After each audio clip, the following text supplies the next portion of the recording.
Hi, I'm Maggie from UBTV. And I'm Elin, and today we're talking to Betsy, a third year student at Bristol, who started the safety net policy scheme. Why did you start the campaign, Betsy? Well, I started it because I saw loads of other students starting similar campaigns for other universities, non-Russell Group and Russell Group.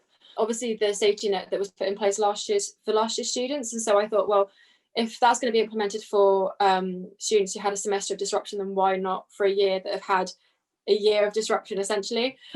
So it was more just out of frustration with the uni, really, because for ages now they just seem to have been burying their heads in the sand. What do you think your chance of success is? We now have 4,156 signatures on the petition, which is really good. So hopefully that will be some really good leverage against the university as well.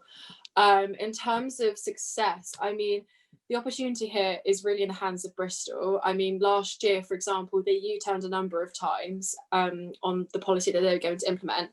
And I think that was a really good chance for them to actually lead the Russell Group almost and be like, right, this is what we're going to do, and then lead, and by them leading, hopefully others will follow, or vice versa. So hopefully if one person implements a safety net policy, then Bristol will also. In, you know, best case scenario would get a safety net, because for the university to say that we're not being impacted, like my boyfriend yesterday, he got an email from his department saying that that the pandemic isn't affecting their online assessments. So, you know, I don't really understand how they can argue that case. But it's just little things like that, and the case of, you know, getting delayed feedback from work that we've submitted and things like that. I don't understand how the university can viably argue that the pandemic has not had an impact on us, because whether it's in terms of teaching resources or the teaching we're being given, or in terms of our mental health deteriorating in lockdown. I mean, we're locked down for the third time now. I don't understand how how they're trying to argue that it's somehow not being detrimental. Do you think maybe that they're so unwilling to give a safety net because they realise that doing so might act as sort of admitting that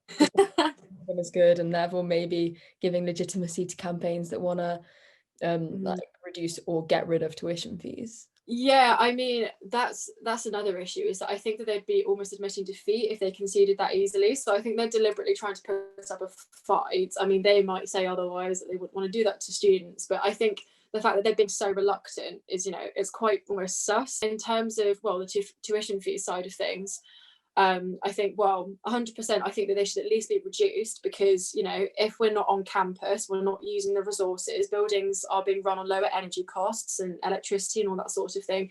So again, there's no viable way of arguing that what our tuition fees are being paid for is to run facilities on campus, because it's not. And equally, we're paying £9,250 a year for a course that is supposed to be in person. And whilst I understand that obviously that can't be the case, and like admittedly I don't want to be going in person to any lectures, I don't want to catch COVID, but there needs to be mitigations in place, and that, you know, we are getting a reduced service, we're not getting what we paid for, what we signed up for at the start of university. The least they can do is to implement a safety net policy, because if it's not about money or anything like that, then it should be about the welfare of their students. So that's the ultimate goal here. Can I just ask you a bit more about your course?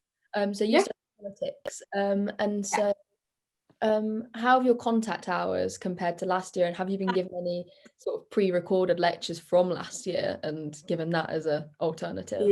It's kind of a mishmash, really, because with my course, a lot of the modules are all run by obviously different people. It might be the same, obviously, I think, across all courses at Bristol, but because of that, I think that there's been a lack of coordination almost between lecturers, and it seems to be that I've been inundated with more work this year, and it's not just me who's experienced that, but a lot of people I've spoken to have thought the same.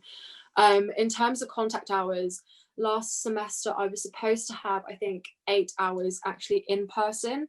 None of those went ahead. So in the end, I only had about 2 hours a week. And just one final question from me. How's the pandemic affected you personally? Well, a lot. I mean, me personally, I mean, I'm always honest about it. I struggle with my mental health, like obviously a lot of people do. And so, you know, it hasn't been ideal for me, to be honest with you. I mean, first lockdown, I kind of took it in my stride, and I was like, you know, I'm going to get work done, I'm going to exercise and all sorts. And it was going really well. But then, you know, there's only so long that you can be productive in this sort of environment, because being in the same environment where you eat, sleep, study, and you have no way of going out apart from maybe for a walk, it's not conducive to a good work environment. So that kind of links quite nicely with my question. So what link do you think there is between having a safety net policy in place and students' mental health? A huge one. I think that last year students, for example, who had a semester of disruption because of the pandemic, having the reassurance that they knew that their grade was going to be safe, not for the fact that they're trying to get a grade that they wouldn't have necessarily deserved through however they work, I don't know, but it's a case of being reassured the grade that they were working at, you know, prior to the pandemic. So it's only fair that it's being reinstated, that their grade is being reinstated in that sense, because they need to have that safety net there so that they can, you know, go ahead academically, work on academic papers, and not feel like they have to be treading on eggshells almost. How do you feel about the news that IGCSEs are going ahead and GCSEs aren't? Do you think this is going to increase the gap between private and state schools?